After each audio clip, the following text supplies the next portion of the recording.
What is up, my Titan army? It is Titan here, aka Tristan. You know what's up. What is up, guys? So, I'm bringing you my Transformers Revenge of the Fallen, aka Transformers 2 review right now. Last night, I did the Transformers 1 review, and then later, probably sometime tonight or late this afternoon, I will be reviewing Transformers 3 Dark of the Moon, and that is because today, Transformers 4 Age of Extinction just came out. I'm going to see that with my girlfriend tomorrow. Today is Friday and tomorrow is Saturday, and I'm going to see it at Saturday, so I'll vlog a little bit. And yeah, and then I'll be reviewing that one tomorrow. So yeah, so let's get started. So Transformers 2 Revenge of the Fallen is the sequel to the 2007 film Transformers. This one was made in 2009, and it's a direct sequel. It happens it takes place 2 years after the events of the original one, and the Autobots think they have successfully beat the Decepticons with the leader Megatron dead, and all is peaceful until a Decepticon and the Autobots have formed an alliance with the humans, and they're in a classified strike team called Nest, and they hunt for the rest of the Decepticons hiding around the globe, and they are close to winning this war because of Megatron's death, until one day when a Decepticon attacks Shanghai in China. It attacks Shanghai in China. It tells Optimus right before Optimus kills it that the Fallen shall rise again.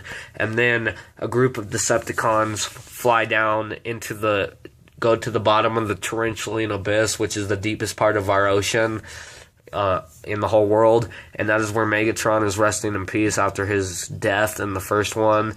And they find there is two pieces of the Allspark remaining, the one that Optimus takes out of Megatron's chest before it can disintegrate, and they have that in a specific chamber locked on the most secure naval base on the planet, and so the Decepticons steal that shard, and the other shard is a small shard that Sam touches, and it makes him see the symbols and all that, and they resurrect Megatron, and Megatron looks different in this one because he gets they have to kill one of the little Decepticons for Megatron to have a new leg, because the humans originally thought that if they put him at the bottom of the ocean that would just break him in two, but the transformium metal that they're made of is so strong that it didn't happen. But anyways, Megatron rises, and he's all pissed, and he goes back to Cybertron, and it's in ruins, and he meets with Starscream and the Fallen, and the Fallen is one of the original 13 primes. There's only 2 primes left of the original 13, and that is Optimus and the Fallen, even though the Fallen doesn't really count.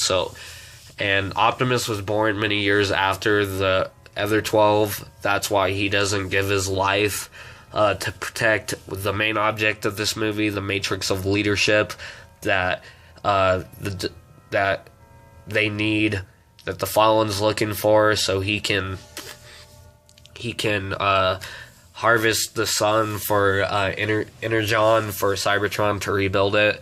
And Megatron goes back to Earth, and he fights with Optimus, and he actually whoops Optimus's ass pretty much, even though Optimus didn't really have it fair, because Optimus was fighting against 3 Decepticons because Megatron called on Starscream and Grindor because he's a pussy. And yeah, and he stabs Optimus through the back of the chest, and then he shoots him with his claw cannon. That actually might be the Requiem blaster. I don't know how to say that. Sorry, guys. But then Optimus dies, and Sam is wanted, and the Decepticons give the humans a choice. They can either turn over Sam, because they need Sam.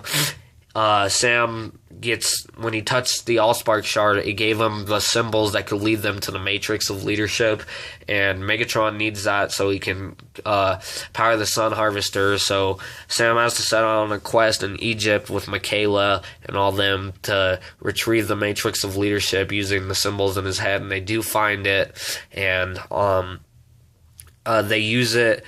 They're using it for a different purpose. They want it so they can revive Optimus, so he can beat everyone. And when Sam finds the Matrix, he touches it, but unfortunately, it's in the Tomb of the Prime, so it was all guarded and everything. But it was so old that when he touched it, it just disintegrated. So he puts it in one of his socks, and they head towards Optimus, who the Autobots and Optimus and the Nest team get dropped off. And the Decepticons begin their assault on the humans and the Autobots. And they have a bunch of little hatchlings that are pretty weak, but I mean, there's so many of them, and then they have the main ones.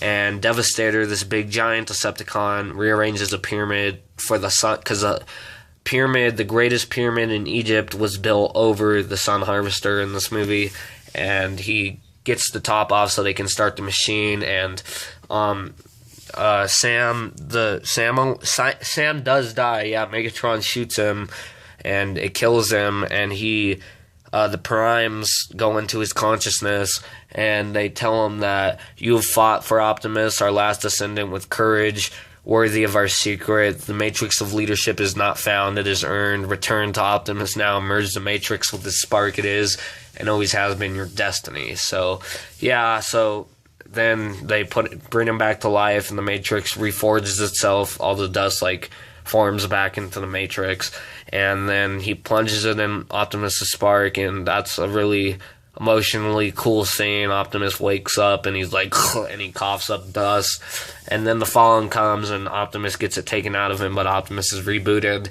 And then a reason why everyone hates this movie and it's the worst one is because, I know one of the big reasons is that the Fallen was all hyped for, and at the end, Jetfire, one of these Decepticons turned Autobots, give Optimus his powers so Optimus can beat him, because, the thing is, you can't expect Optimus to be able just to be rebooted, pretty much born again, and then just be able to fight and kick ass. That's not how it works. He just died.